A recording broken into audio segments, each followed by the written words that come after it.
Oi pessoal, bom dia, o professor Rafael de História, tudo jóia? Pessoal, como foi pedido pela escola, essa semana é uma semana destinada à avaliação diagnóstica, ok?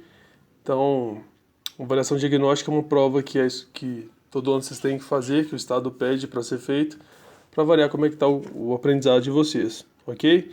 Então eu vou ler as atividades aqui da área de ciências humanas, que é da minha área, explicar o máximo que der para explicar sem dar respostas, para vocês poderem fazer da melhor maneira possível, ok? Da mesma forma que eu faço com o PET, né, que eu leio para vocês explicar, eu vou fazer aqui também com a avaliação diagnóstica. Se você já tiver com ela, você já vai fazendo. Se você ainda não tiver, você termina de ouvir esse áudio e assim que chegar na sua mão, você ouve de novo e faz da melhor maneira possível. É muito importante essa prova, ok? Então vamos fazer ela da melhor maneira possível. Então vamos lá. Então lembrando, eu sou professor de História, então estou falando sobre a área de Ciências Humanas, tá? Então número 1, leia o texto abaixo. Servos. Do ponto de vista social, podemos observar que a força de trabalho desses camponeses era sistematicamente explorada pelos senhores feudais. Então já está falando da Idade Média. Essas relações desiguais podem ser justificadas pelo fato do servo, além de ceder parte do seu tempo no cultivo das terras do seu senhor, também deveria oferecer uma parte da produção para o pagamento das chamadas obrigações feudais. Essa foi a última matéria do sexto ano, ok? Pelo menos deveria ter sido. Vamos só lembrar aqui. Lembra que eu expliquei lá no primeiro vídeo da aula desse ano que a história são 5 partes: pré-história, história antiga, Idade Média, moderna e contemporânea. Essa agora, dessa questão, é da Idade Média, bem na metade, Idade Média.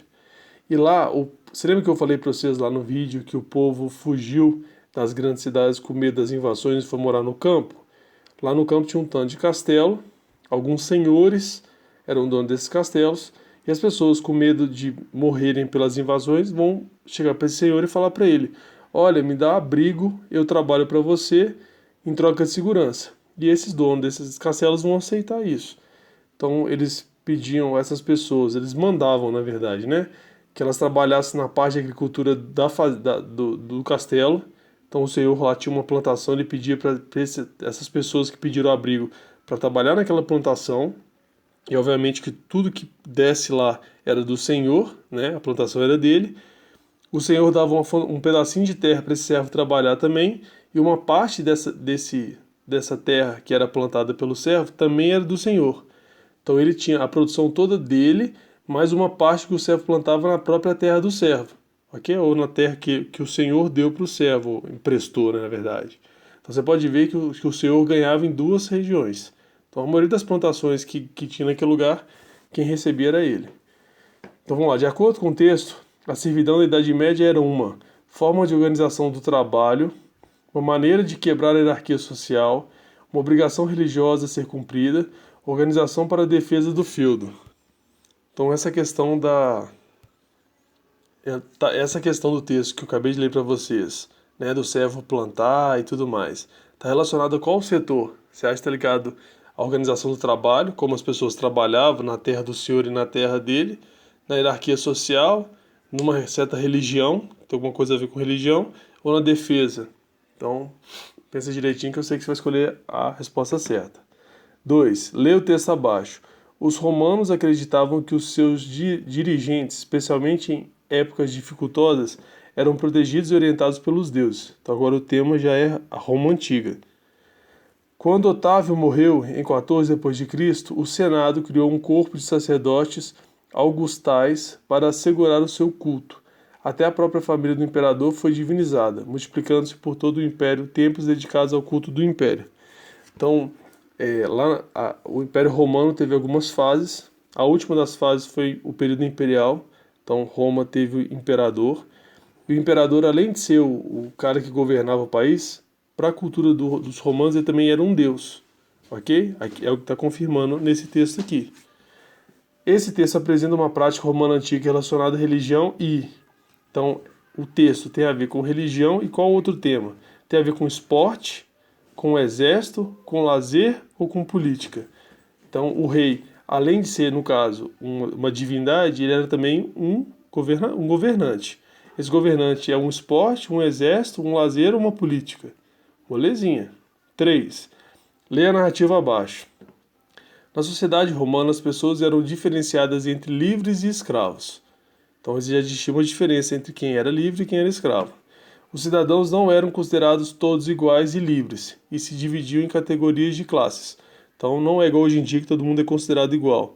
Naquela época as pessoas eram diferentes, tinham classes sociais diferentes, muito difícil sair de uma classe social para outra. Se você nascer numa classe rica, você ia ficar até você morrer, beleza?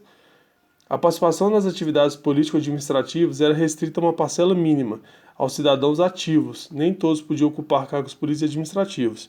Então você acha que uma sociedade em que as pessoas são divididas em classes sociais, que para aquela época algumas pessoas seriam melhores do que as outras, né? O que hoje em dia não faz o menor sentido, mas naquela época eles achavam que sim. Tinha as pessoas que viviam de famílias mais poderosas e outras menos poderosas. De acordo com essa narrativa, a sociedade romana na antiguidade promoveu a atenção aos direitos humanos. Você acha que o pessoal queria dar valor à igualdade? Olha o texto que a gente acabou de mostrar, não tem nada de igual, né? B. Desigualdade na condição de cidadania. C. Distribuição igualitária de renda. D. Inclusão das mulheres no exercício político. O que você acha dessas questões aqui que tem mais a ver com o texto?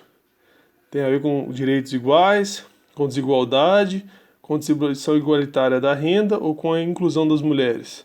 Também é molezinha. 4. Lê o texto abaixo. Democracia ateniense. Então esse tema já é sobre Grécia. Anterior à implementação da democracia em Atenas, a cidade-estado, né, que é Atenas, era controlada por uma elite aristocrática oligárquica denominada eupátridas, ou bem-nascidos, os quais detinham poder político e economia na polis grega. Então, principalmente Atenas, né, na Grécia, ficou muito famosa pela democracia, em que todos os cidadãos eram iguais, muito embora nem todo mundo fosse cidadão. Mas antes disso existir, o texto está falando que antes de existir essa democracia, existia um negócio chamado aristocracia oligárquica. O que é isso? Algumas pessoas bem-nascidas é que mandavam no país. Então, algumas pessoas, poucas pessoas que mandavam no país. Entretanto, com o surgimento de outras classes sociais, então comerciantes, pequenos proprietários de terras, artesãos, camponeses, etc., a aristocracia resolve rever a organização política das cidades e estados, o que mais tarde resultou na implementação da democracia. Então, depois de muitas mudanças, acaba sendo colocada a democracia, né? Que todo mundo ali que for considerado cidadão tem direito de se pronunciar, e não só os bem-nascidos. De tal maneira, por volta de 510 a.C., a democracia surge em Atenas através da vitória da política aristocrática, do político aristocrático grego Clístenes. Considerado o pai da democracia, ele liderou uma revolta popular contra o último tirano grego, Hípias, que governou entre 527 e 510.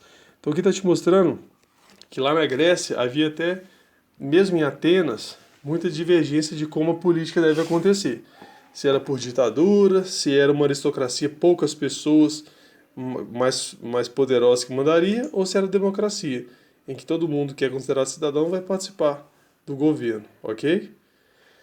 De acordo com o texto, ao longo do tempo, a organização política de Atenas passou a ser pautada Então, a política, conforme o tempo foi passando, ela foi organizada para colaboração entre os grupos de escravos, intervenção de estrangeiros, participação de diferentes setores populares, reintegração dos territórios perdidos em guerras. Presta atenção que só tem uma que faz sentido. O texto tem alguma coisa a ver com escravo? Tem alguma coisa a ver com estrangeiro? Tem alguma coisa a ver com participação política de todo mundo? Ou com relacionado à guerra? Só tem um tema aí que nós falamos nesse texto. Pensa direitinho que eu sei que você vai saber responder certo. 5. Observe a imagem abaixo. Essa imagem é famosaça, né? Representação da história de Rômulo e Remo, fundadores de Roma em 753 a.C. Então essa história é famosa, espero que o professor de vocês de história no passado tenha contado, né? Que é a loba que teria criado Rômulo e Remo, que foram, em teoria, de acordo com a lenda, os 2 primeiros reis de Roma, ok? Essa imagem retrata o marco histórico por meio da apresentação de um conflito militar, um mito, uma negociação política ou uma religião. Você acha que essa história de uma loba selvagem criar 2 seres humanos, isso é um conflito militar, é um mito, é uma negociação política ou uma religião? Também é tranquilinho, né? 6. Leia o texto abaixo. Roma ficou marcado por ser um império de grande extensão territorial, então era muito grande, e principalmente forte na economia. Porém, quanto mais o tempo passava, os romanos queriam mais, e dessa maneira continuaram toda a política de expansão territorial e econômica através da obtenção de terras e escravos. O que está dizendo que o Império Romano foi um império enorme e ele queria crescer ainda mais. Era um império rico e queria ficar rico ainda mais. É isso que está dizendo o texto. Esse texto mostra que a ampliação do território no Império Romano provocou. Então, a ampliação desse território gerou o quê? A aprovação da reforma agrária. Tem alguma coisa a ver com reforma agrária aqui no texto? B. A expansão da pequena propriedade. Tem alguma coisa a ver com pequena propriedade aqui? C. O aumento do número de escravos. Nesse texto você viu uma coisa relacionada a escravos? Lembra lá, ó. E dessa maneira continuaram toda a política de expansão territorial e econômica através da obtenção de terras e escravos. E D. O fortalecimento dos plebeus. Qual que é a resposta certa aí? 7. Leia a narrativa abaixo. O Império Romano foi uma das sociedades antigas onde a utilização da mão de obra escrava teve sua mais significativa importância. Então a escravidão teve um poder de influência muito grande em Roma, na história do Império Romano. Em geral, os escravos trabalhavam nas propriedades dos patrícios, que é a parte mais rica, grupo social romano que detinha o controle da maior parte das terras cultiváveis do império. Assim como em Atenas, o escravo romano também poderia exercer diferentes funções ou adquirir a sua própria liberdade. Então, o escravo, naquele período, ele conseguiria a liberdade dele com algumas condições, né? A única restrição jurídica contra um ex-escravo impedia-o de exercer qualquer cargo público. Então, um escravo não podia exercer cargo público no Império Romano. De acordo com a narrativa, qual das imagens representa o trabalho da sociedade romana? Então, você acha que tem mais a ver com a com a B, que tem uns castelinhos, né, e tudo mais, com a C ou com a D? Então, olha lá, o texto estava falando sobre o escravo trabalhando em propriedade rural, ok? Tem questão também da vestimenta, então tudo isso aí vai te ajudar a responder qual é a imagem que está certa, beleza? 8. Leia a narrativa abaixo. A civilização do Egito Antigo, então agora já está lá no Egito, né? Se formou no Vale do Rio Nilo, que é o rio que corta o Egito, está lá até hoje o Rio Nilo, no nordeste da África. Esse povo se organizou em torno de 3.200 a.C. como um império. Então, aqui está dizendo que o Egito vai surgir em 3.000 a.C. como um império à beira do rio Nilo. Está falando aqui no texto. Os fenícios, que é um outro povo, eram um povo de origem semita, localizado na costa oriental do mar Mediterrâneo, surgiram em torno do ano 3.000 a.C. Então, aqui está falando do início de dois povos, tanto do Egito quanto dos fenícios. As datas são bem parecidas, um é 3.000, outro é 3.200 a.C., ok? Um é na parte oriental do mar Mediterrâneo, o outro é na África. Então vamos seguir aqui. Nessa narrativa, os povos da antiguidades estão representados pelo tempo cronológico, geológico, mítico ou psicológico. Então, só por ser feito por data, né? Começou em 3.200, começou em 3.000, isso é um tempo cronológico, geológico, mítico ou psicológico. Molezinha, pensa direitinho que você sabe a resposta. 9. Grécia Antiga. Atenas teve seu apogeu cultural e político no século V a.C. Diferentemente de Esparta, as decisões políticas não estavam nas mãos de um conselho. Dentro desse sistema, todos os cidadãos podiam representar a si mesmos e decidir os destinos das cidades. Então, quer dizendo que Atenas havia uma democracia naquele lugar, ou seja, todo mundo que era cidadão se reunia para tomar a decisão do que a cidade faria. Diferente de Esparta, que lá existia um conselho, as pessoas mais poderosas de Esparta se reuniam para decidir a vida, o futuro da cidade. Então, em Atenas eram várias pessoas e em Esparta eram poucas pessoas, né? Esses grupos que iam decidir o futuro das suas cidades. Esse texto retrata qual característica de Atenas da antiguidade. Então, tem a ver com o que esse texto relacionado à cidade de Atenas? A. Economia de subsistência, economia para sobreviver, né? B. Militarização da sociedade. C. Prática da democracia. Ou D. Religião monoteísta. Então, relacionado a Atenas. Atenas é muito famoso pelo quê? Pela economia, pela militarização, pela democracia ou pela religião? Moleza também. 10. Leia o texto abaixo. Patrícios e plebeus na República Romana. Então vamos voltar para Roma. A instauração da República em Roma, provavelmente em 509 a.C., fez com que o poder político se mantivesse nas mãos dos patrícios. Patrício é a elite, a galera que tem dinheiro. O fortalecimento do Senado e o exercício do poder executivo pelos magistrados reproduziram a exclusão dos plebeus, que é a parte mais pobre da sociedade, da vida política romana. Essa exclusão política e a exploração econômica resultaram em inúmeros conflitos sociais em Roma, opondo patrícios e plebeus.